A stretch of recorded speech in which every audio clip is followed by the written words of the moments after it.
ہمارے ساتھ PNP کے رہنما اور سابق MP رحمت علی خان موجود ہیں اور اس کا بھائی بھی کشیدہ حالت میں شہید ہوا تھا.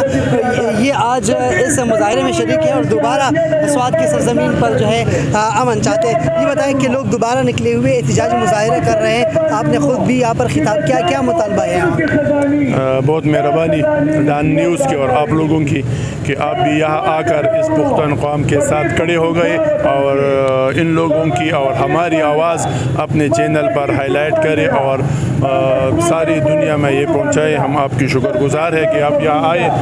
حقیقت یہ ہے کہ آپ لوگوں کو بھی پتہ ہے کہ 2007-2008 میں جو دہشت گردی کی ایک لہر تھی, اس وقت بھی اس صوبے میں اس کے عوامی نیشنل پارٹی کی حکومت تھی اور ٹارگٹ کلنگ اور خودکش بمبار اور یہ سب کچھ ہو رہا تھا. اللہ کے فضل سے لوگوں کے محبت سے عوامی نیشنل پارٹی حکومت کی کوششوں سے امن برقرار آیا اور ابھی تک جب بھی جو بھی حکومت آئی ہے یا ہماری سیکورٹی فورسز ہے, فوج ہے, پولیس ہے یا ہماری حکومت کے مشران ہے, وہ برملا یہ کہہ رہے کہ سوات میں امن قائم ہے اور یہ ایک مثال کے طور پر ساری دنیا میں پہنچا رہے ہیں. بدقسمتی سے ایک مہینے سے یہ دوبارہ یہ دہشت گردی کی جو لہر آئی ہے, اس وجہ سے یہ عوامی نیشنل پارٹی کے لوگ نہیں ہے, یہ تحصیل قبل اور سوات کی غیور عوام ہے جو حکومت ریاست سے اپنے لیے, اپنے بچوں کے لیے, اپنے سرزمین کے لیے امن چاہتی ہے. نہ کوئی الیکشن کا وقت ہے کوئی کمپین کر رہا ہے, نہ ایجوکیشن مانگ رہے ہیں یا ہیلتھ مانگ رہے ہیں یا روزگار مانگ رہے ہیں. ابھی صرف ایک ہی چیز مانگ رہے کہ وہ امن ہے.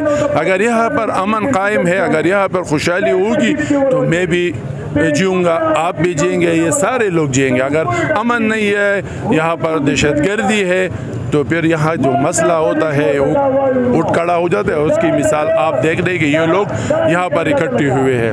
میں ایک بات واضح کر دینا چاہتا ہوں کہ آپ اپنے کیمرے کے آنکھ سے, اپنے چینل سے ساری دنیا میں یہ بات پہنچا دے کہ سوات میں ہم امن چاہتے ہیں. ریاست کا ذمہواری ہے, ریاست اس ملک کے ماں باپ کا کردار ادا کرے. ہم ریاست کے بچے ہیں, اپنے بچوں کے لیے امن چاہتے ہیں.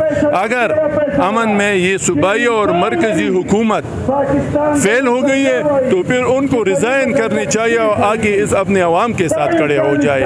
اگر یہ نہیں کر سکتے تو ایک بات میں واضح کر دینا چاہتا ہوں, میں نے مختلف چینل میں کیے ہیں, اپنی اسپیچ میں بھی کیے. اگر حکومت اور ریاست امن لانے میں ناکام ہے تو پھر ہمیں اجازت دے کہ ہم اپنے لیے امن لائے, ہم اپنا بندوق اٹھائے, ہم اپنا کلشنکوف اٹھائے کر اپنے لیے امن لائے. اگر نہیں ہو سکتا تو بہت جلد سارے سوات میں ایک گرینڈ جرگہ منعقد ہوگا. کم از کم سوات کی آبادی 23 لاکھ ہے.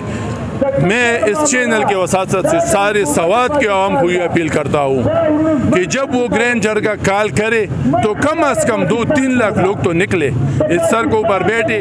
اگر ایک مہینہ بیٹھنا ہے, ایک دن بیٹھنا ہے, اگر کوئی لاٹھی چارج کرے, اگر کوئی ٹینک چڑھائے, اگر کوئی آور کرے, تو اس وقت تک ہم ان روڈوں پر بیٹھیں گے جب ریاست آ کر ہم سے معاہدہ نہ کرے اور یہ کمٹمنٹ نہ کرے کہ آج کے بعد سوات میں نہ ٹارگٹ کلنگ ہوگی, نہ بدتخوری ہوگی, نہ دہشت گردی ہوگی.